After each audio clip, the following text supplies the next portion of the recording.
ጥርት ብሏል። ከስር ሰማያዊው የሜዲትራኒያን ባህር እንደ ግዙፍ መስታወት ያንጸባርቃል። ኤር ፍራንስ በረራ ቁጥር 139 248 መንገደኞችን አሳፍሮ ከአቴንስ ወደ ፓሪስ ጉዞውን ከጀመረ ደቂቃዎች ተቆጥረዋል። በአውሮፕላን ውስጥ ያለው ድባብ እየሰከነ ነው። አንዳንዱ ጋዜጣ ያነባል፣ ሌላው ከጎኑ ካለው ጋር በሹክሹክታ ያወራል። የበረራ አስተናጋጆችም ፈገግታ በተሞላበት ፊት በኮሪደሩ ላይ ይመላለሳሉ። ድንገት ያ ሰላማዊ ጸጥታ እንደ ብርጭቆ ተሰባበረ።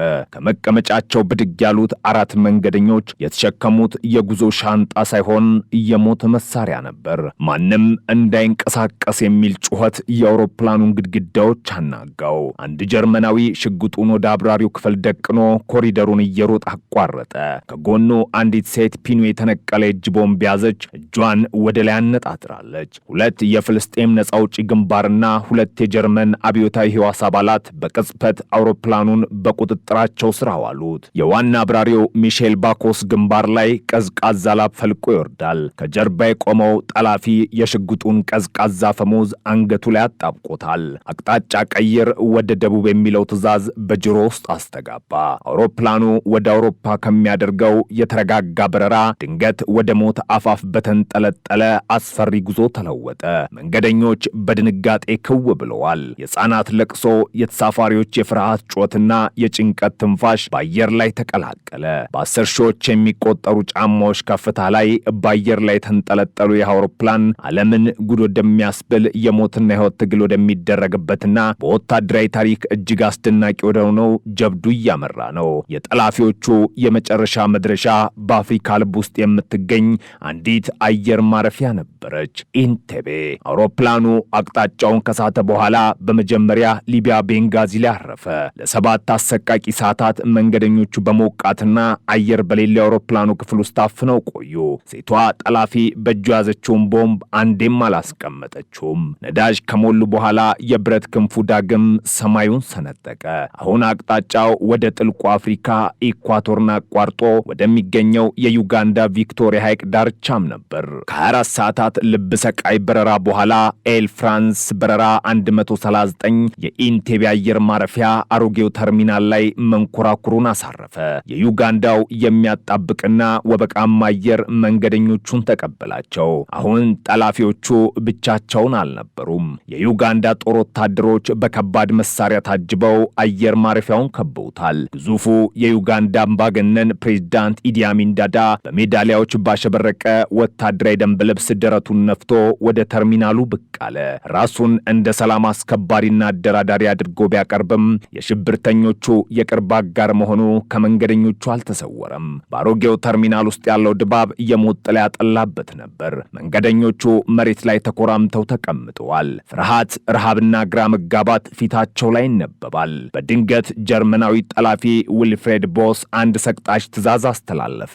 ታሪካዊው ጠባሳን የሚቀሰቅስ የሁለተኛውን የዓለም ጦርነት የናዚ ማጎሪያ ካምፖችን የሚያስታውስ አሰቃቂ ድርጊት ተጀመረ። አይሁዳውያንና እስራኤላውያን ወደ ቀኝ፣ የተቀራችሁት ወደ ግራ የሚል ድምፅ አስተጋባ። ቤተሰቦች ተነጣጠሉ፣ እናቶች ከልጃቸው ተለዩ። በዚህ የጭንቀት ሰዓት የፈረንሳዩ ካፒቴን ሚሼል ባኮስ ታሪካዊ ጀግንነት ውሳኔ ያደረገ። ጠላፊዎቹ አይሁዳዊ ያልሆኑትን ተሳፋሪዎችና አብራሪዎችን ሊለቁ ሲወስኑ ካፒቴን ባኮስ ደረቱን ነፍቶ ቆመ። እነዚህ መንገደኞች የኔ ኃላፊነቶች ናቸው፣ አንዱንም ጥዬ አልሄድም በማለት ሞትን ፊት ለፊት ተጋፈጠ። ሙሉ የበረራ አባላቱም የካፒታኑን ቃል ደገፉ። አይሁዳውያንና አብራሪዎቹ ባረጌው ተርሚናል ውስጥ ሲቀሩ፣ ሌሎቹ ደግሞ ተለቀቁ። አሁን 106 ታጋቾች በሞትና በሕይወት መካከል ተንጠልጥለዋል። ጠላፊዎቹ ጥያቄያቸው ካልተመለሰና በእስራኤል ኬንያና አውሮፓ የሚገኙ 53 አጋሮቻቸው ካልተለቀቁ ታጋቾቹን እንደሚረሽኑ የሰዓት ገደብ አስቀመጡ። ከኢንቴቤ 4000 ኪሎ ሜትሮች ርቃ በምትገኘው ቴልአቪቭ የሰዓቱ ቲክታክ እንደ ቦምብ ፍንዳታ በባለስልጣናቱ ጆሮ ውስጥ ያስተጋባል። ጠቅላይ ሚኒስተር ይስሐቅ ራቢንና የመከላከያ ሚኒስትሩ ሺሞን ፔሬዝ ጭንቅላታቸውን በእጃቸው ይዘው በከባድ የፖለቲካና የሞራል ውሳኔ ማዕበል ውስጥ ይናወጣሉ። ከሽብርተኞች ጋር መደራደር የእስራኤል መሪ የሚጥስ ነው። ነገር ግን ወታደራዊ እርምጃ ለመውሰድ ኢንቴቤ እጅግ በጣም ሩቅሽ ነች። ጠላት ሀገር በጠላት ጦር በተከበበ አየር ማረፊያ በሺዎች የሚቆጠሩ ኪሎ ሜትሮችን አቋርጦ ሄዶ ታጋቾችን ማስለቀቅ በወታደራዊ በወታደራዊ ሳይንስ የማይቻል የሚባል እብደት ነበር። ሆኖም የእስራኤል መከላከያ ሰራዊት አይዲኤፍና የስለላው ተቋም ሞሳድ ከትዕይንቱ ጀርባ የማይቻለውን የሚቻልበትን ቀመር እየሰሩ ነበር። የሞሳድ ወኪሎች እንደ ጥላ እየተሽለኮለኩ መረጃዎችን ማሰባሰብ ጀመሩ። አንድ ትልቅ የድል በር ተከፈተ። ታጋቾች የታሰሩበትን የኢንቴቤ አሮጌ ተርሚናል የገነባው ሶሌል ቦኔህ የተባለ የእስራኤል ኩባንያ ነበር። በቅጽበት የህንፃው የመጀመሪያ ንድፍ ወይም ብሉፕሪንት ከማህደር ወጣ። የትኛው ግድግዳ እንደሚፈርስ፣ የትኛው በር ወዴት እንደሚያመራ በወረቀት ላይ ተዘረጋ። በሌላ በኩል የተለቀቁት መንገደኞች ፓሪስ ሲደርሱ የእስራኤል የስለላ ባለሙያዎች ጥያቄ አዘነቡባቸው። ጠላፊዎቹ ስንት ናቸው? ምን አይነት መሳሪያ ታጥቀዋል? ታጋቾቹ የት ክፍል ናቸው? የዩጋንዳ ወታደሮች የት ይቆማሉ? እያንዳንዱ ትንሽ መረጃ የህይወትና የሞት ትርጉም ነበረው። የኦፕሬሽኑ አዛዥ ብርጋዴር ጀነራል ዳን ሾምሮን እናም የልዩ ኮማንዶ ሳይሬት ማትካል መሪ ሌተናንት ኮሎኔል ዮናታን ወይም ዮኒ ኔታንያሁ የእቅዱን የመጨረሻ ቅርጽ አወጡ። እቅዱ ድፍረት የተሞላበት ብቻ ሳይሆን እብደትም ነበር። 4 ግዙፍ የሲ-130 ሄርኩለስ የጭነት አውሮፕላኖችን በድቅድቅ ጨለማ የጠላት ራዳር እንዳያቸው ከባህር ወለል ላይ ዝቅ ብለው በማብረር 4000 ኪሎ ሜትርን አቋርጦ ኢንቴቤ ማረፍ። የኮማንዶ አባላት በስውር የጦር ሰፈር ውስጥ የኢንቴቤን ተርሚናል የሚመስል አምሳያ ሰርተው ቀንና ሌሊት ልምምድ ጀመሩ። እያንዳንዱ እንቅስቃሴ በሰከንዶች ስሌት የተለካ ነበር። የኢዲ አሚንን ተሽከርካሪ የሚመስል ጥቁር መርሴዴስ ቤንዝ እና አጃቢ ላንድ ሮቨር ተዘጋጁ። ኮማንዶዎቹ የዩጋንዳ ወታደሮችን ዩኒፎርም ለበሱ። ዓላማው አንድና አንድ ነው። አውሮፕላኖቹ ካረፉ በኋላ ኢዲ አሚን ድንገተኛ ጉብኝት የመጣ አስመስለው በመኪናዎቹ ወደ ተርሚናሉ መገስገስና ጠላፊዎቹን በድንገተኛ ጥቃት ማጥፋት ነበር። ሐምሌ 3 ቀን 1976 የጠላፊዎች የሰዓት ገደብ ሊጠናቀቅ ጥቂት ሰዓታት ሲቀሩት የካቢኔው የመጨረሻ ፈቃድ ተሰጠ። በሲና በረሃ ከሚገኘው የሻርም ኤል ሼክ አየር ማረፊያ 4 ግዙፍ የሄርኩለስ አውሮፕላኖች ሞተራቸውን አስነሱ። ዮኒ ኔታንያሁ 100 የሚጠጉ ምርጥ ኮማንዶዎችን ይዞ በመጀመሪያው አውሮፕላን ውስጥ ተቀምጧል። የጭነት ክፍሉ ውስጥ ጥቁር መርሴዴስና ላንድ ሮቨሮቹ በገመድ ታስረዋል። አውሮፕላኖቹ የግብፅና የሳውዲ አረቢያን የራዳር እይታ ለማምለጥ ከቀይ ባህር ሞገድ በላይ በ30 ሜትር ከፍታ ብቻ በድቅድቅ ጨለማ ውስጥ ዝምታን እንደተላበሱ የብረት አሞራዎች በረሩ። ከታች የሚያስገርመው የባህር ሞገድና የሞተሩ ጩኸት የአውሮፕላኑን ሆድ ይንጠዋል። ኮማንዶዎቹ ፊታቸው ላይ ጥቁር ቀለም ተቀብተዋል። መሳሪያዎቻቸውን ደጋግመው ይፈትሻሉ። አንዳንዶቹ በዝምታ ይጸልያሉ። ሌሎች ደግሞ ከፊታቸው የሚጠብቃቸውን የሞት ሽረት ፍልሚያ በምናባቸው ይስላሉ። የሰዓት እሾህ እኩለ ሌሊት ላይ ተጠጋ። ቪክቶሪያ ቀን ሲያቋርጡ ደመናው ተገፈፈ። ከፊት ለፊታቸው የኢንቴቤ አየር ማረፊያ መብራቶች እንደ ደብዛዛ ከዋክብት ብልጭ ድርግም ይላሉ። አብራሪው መብራቶቹን ሁሉ አጥፍቶ ምንም አይነት የሬዲዮ ግንኙነት ሳያደርግ በጨለማ ውስጥ አውሮፕላኑን ወደ ማረፊያው መንገድ አቅጣጫ ዞረ። የመጀመሪያው ሄርኩለስ መንከራኩሮቹ የኢንቴቤን አስፋልት ሲነኩ ያወጡት የጎማ ጩኸት የዝምታውን ግድግዳ ፈርሰው። አውሮፕላኑ ገና ፍጥነቱን ሳይጨርስ የጀርባው የጭነት በር ተከፈተ። ሞተሩ እያጓራ የኮማንዶቹ ልብ እንደ ነጋሪት እየመታ ጥቁሩ መርሴዴስ ቤንዝና አጃቢ መኪኖቹ ከአውሮፕላን ሆድ ውስጥ ተፈትልከው ወጡ። ኦፕሬሽን ተንደርቦልት ወይም በኋላ ስሙ ኦፕሬሽን ዮናታን በይፋ ተጀመረ። መኪኖቹ መብራታቸውን አብርተው ልክ እንደ ኢዲ አሚን ዳዳ እንደመጣ በሚመስል ማጀቢያ ወደ አሮጌው ተርሚናል በከፍተኛ ፍጥነት ተወረወሩ። የዩጋንዳ ዘበኞች የተለመደ የፕሬዝዳንቱ መኪና መስሏቸው ሰላምታ ለመስጠት ጠመንጃቸውን አነገቡ። ነገር ግን መኪኖቹ ተርሚናሉ ጋር ሲደርሱ ከውስጣቸው የወጡት ፕሬዝዳንቱ ሳይሆኑ ሞትን ያዘሉ በጸጥታ የሚንቀሳቀሱ የእስራኤል ኮማንዶዎች ነበሩ። የጥቁሩ መርሴዴስ መሪ በተለየ ሁኔታ በግራ በኩል መሆኑን ያስተዋሉት የዩጋንዳ ዘበኞች በተጠራጣሪ አይን ጠመንጃዎቻቸውን ወደ መኪናው አቅጣጫ አነጣጠሩ። ፕሬዝዳንት ኢዲ አሚን የሚጠቀሙት መኪና መሪ በቀኝ በኩል እንደነበር ያውቃሉ። ጥርጣሬያቸው ወደ እርምጃ ከመለወጡ በፊት የኮማንዶ መሪ ዮኒ ኔታንያሁና ሌላ አንድ ወታደር ድምፅ አልባ ሽጉጦቻቸውን መዘው ተኮሱ። ዘበኞቹ ተደናግጠው ወደ ኋላ ሲያፈገፍጉ ከጀርባ ባለው ላንድ ሮቨር ውስጥ የነበረ አንድ ኮማንዶ ድምፅ አልባ ያልሆነ ጠመንጃውን አፈንዶ አንደኛውን ዘበኛ መሬት አስባለው።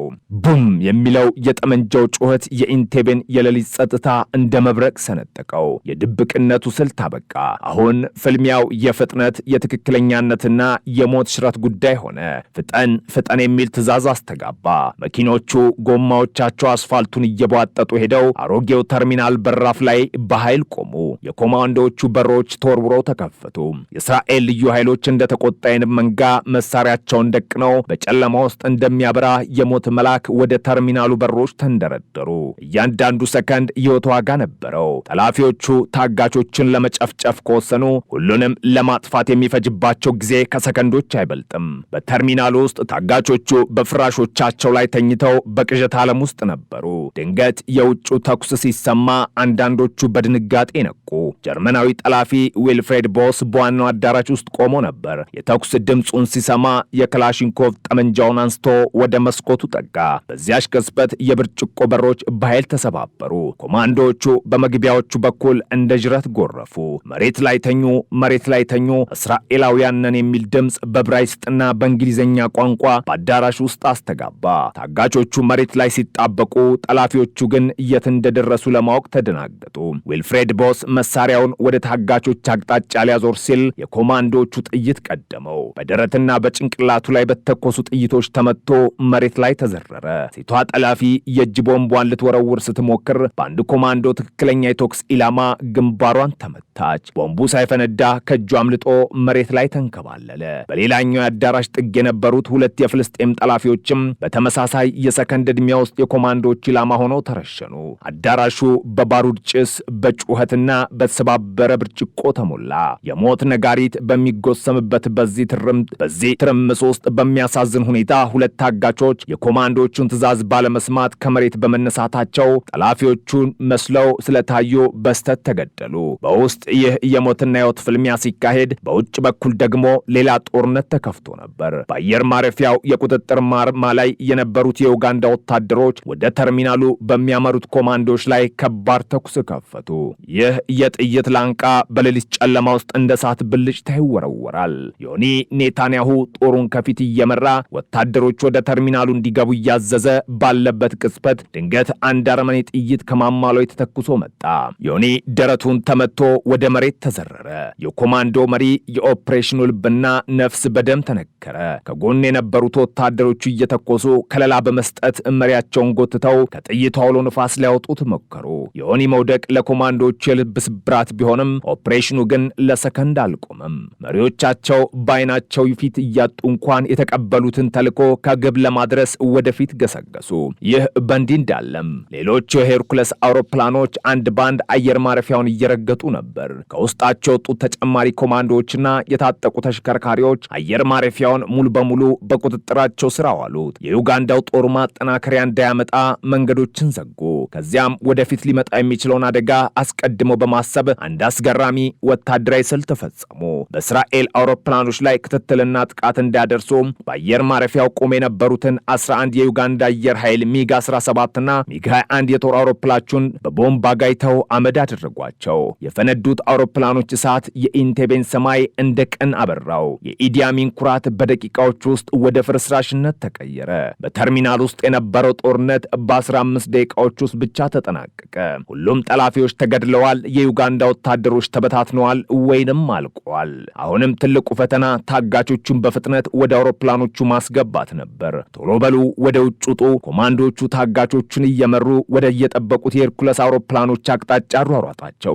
ልጆች፣ የሚያለቅሱ እናቶች፣ ግራ የተጋቡ አዛውንቶች እና በድንጋጤ የሚንቀጠቀጡ መንገደኞች በባሩድ ጭስና በእሳት ነበልባል መካከል እየሮጡ የአውሮፕላኑን ሆር ተቀላቀሉ። የሄርኩለስ አውሮፕላኖቹ ሞተሮች አልጠፉም ነበር። የሚያደነቁረው የሞተር ጩኸትና የፕሮፔለሮቹ ንፋስ አካባቢውን ያናውጧል። የቆሰሉት ኮማንዶዎች ዮኒ ኔታንያሁንም ጨምሮ ወደ ተዘጋጀው የሕክምና አውሮፕላን ተወሰዱ። ሐኪሞቹ የዮኒን ሕይወት ለማትረፍ ደም አፋሳሽ ትግል ቢያደርጉም የጥይቱ ቁስል እጅግ ጥልቅ ነበር። በአየር ማረፊያው አስፋልት ላይ ከታጋቾቹ መሃልና ከኮማንዶቹ ውስጥ የጀግንነትና የመስዋዕትነት ደም ፈሰሰ። ሁሉም ታጋቾች መጫናቸው ሲረጋገጥ አውሮፕላኖቹ በድጋሚ የኢንቴቤን አየር ማረፊያ አስፋልት እየቧጠጡ ወደ ሌሊት ሰማይ ተተኮሱ። መሬት ላይ ከነበሩት 106 ታጋቾች ውስጥ 102ቱ በሕይወት ተርፈዋል። አጠቃላይ ኦፕሬሽኑ ከመሬት ማረፍ እስከ መነሳት የወሰደው ጊዜ 90 ደቂቃዎች ብቻ ነበሩ። 90 ደቂቃዎች የዓለምን ወታደራዊ ታሪክ የለወጡ 90 ደቂቃዎች። በአውሮፕላኑ ውስጥ የሞት ጥላን አልፈው በሕይወት የተረፉት ታጋቾች እርስ በርስ ይተቃቀፋሉ፣ እያለቅሳሉ፣ ይጸልያሉ። ኮማንዶዎቹ ግን በዝምታ ተውጠዋል። መሪያቸውን አጥተዋል። በአንደኛው አውሮፕላን ውስጥ የዮኒ ኔታንያሁ ነፍስ ከስጋው ተለይታለች። ድሉ በሐዘን የተመሰቃቀለ ሆነ። የድል አድራጊነት ስሜት ከከባድ የመስዋዕትነት ዋጋ ጋር ተዋህዶ የሁሉንም ልብ ሞላው። አውሮፕላኖቹ ወደ ኬንያ ናይሮቢ በማቅናት ነዳጅ ከሞሉ በኋላ በቀጥታ ወደ እስራኤል በረሩ። የእስራኤል ጠቅላይ ሚኒስትር ኢስሐቅ ራቢን፣ የመከላከያ ሚኒስትሩ ሺሞን ፔሬዝ እና መላው የእስራኤል ሕዝብ በቴል አቪቭ ቤንጎሪዮን አየር ማረፊያ በጉጉት ይጠብቁ ነበር። የሐምሌ 4ቱ ጠዋት ፀሐይ ብቅ ስትል እነዚያ ግዙፍ የብረት አሞራዎች የእስራኤልን ሰማይ ቀደው ታዩ። አውሮፕላኖቹ መሬት ሲነኩ የተፈጠረው ስሜት በቃላት የሚገለጽ አልነበረም። ታጋቾቹ ከአውሮፕላኑ ሲወርዱ ዘመድ ወዳጅ እየሮጠ ሄዶ ሲተቃቀፍ፣ የደስታ እንባ እንደ ጅረት ሲፈስ፣ ያቺ ቅጽበት የሰውን ልጅ የመኖር ጉጉትና የተስፋን ጥንካሬ የምታሳይ ደማቅ ምስል ነበረች። ኦፕሬሽን ኢንቴቤ በኋላ ላይ ለዮኒ ኔታንያሁ መታሰቢያ ኦፕሬሽን ዮናታን የተባለው ይህ ዘመቻ በታሪክ ማህደር ውስጥ የማይቻለውን የቻለ ጀብዶን የተጻፈ በሺዎች የሚቆጠሩ ኪሎ ሜትሮችን አቋርጦ የጠላትን ምሽግ ሰብሮ በመግባት በትንሽ የሰው ኃይልና በከፍተኛ ጥበብ የተፈጸመው ይህ ኦፕሬሽን ዛሬም ድረስ በዓለም ዙሪያ በሚገኙ የጦር አካዳሚዎች ውስጥ እንደ ድንቅ የወታደራዊ ስትራቴጂ ትምህርት ይሰጥበታል። በድቅድቅ ጨለማ ውስጥ የተተኮሰችው ያች የመጀመሪያ ጥይት የሽብርተኝነትን አንገት ያስደፋችና ጀግንነት ድንበር እንደሌለው ያስመሰከረች የዘላለም ማተን ሆና ቀረች።